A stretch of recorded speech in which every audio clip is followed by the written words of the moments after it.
आज फूट फूट के रोवेला, जेकरा के चाहनी जान से बेसी उहे याद में जहर खोलेला। काहे कैलू बेवफाई, काहे कैलू बेवफाई, दिल तड़पेला तन्हाई में। अब ता सांसों टूट जाई तोहरी जुदाई में। हाँ, तोहरी जुदाई में।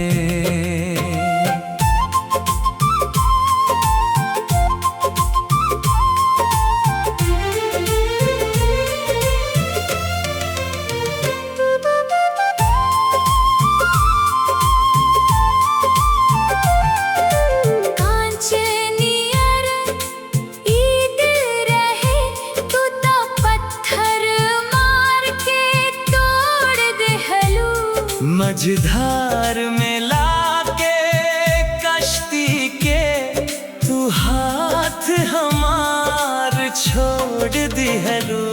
संगीत का छोटा टुकड़ा कांच नियर दिल रहे, तू तो पत्थर मार के तोड़ दिहलू। मझधार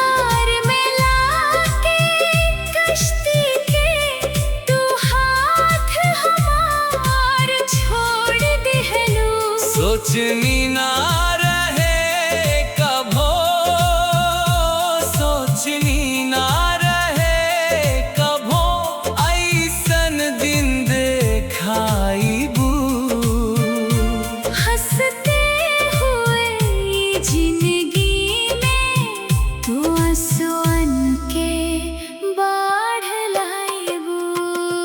काहे कैलू बेवफाई, दिल तड़पे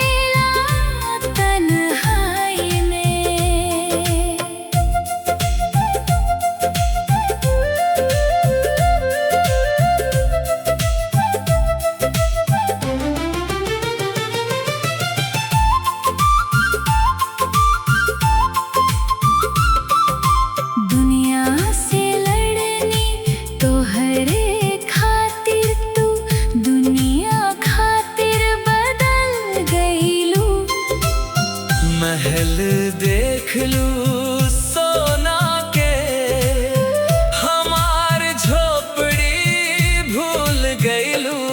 संगीत का छोटा टुकड़ा दुनिया से लड़नी तोहरे खातिर, तो दुनिया खातिर बदल गईलू। महल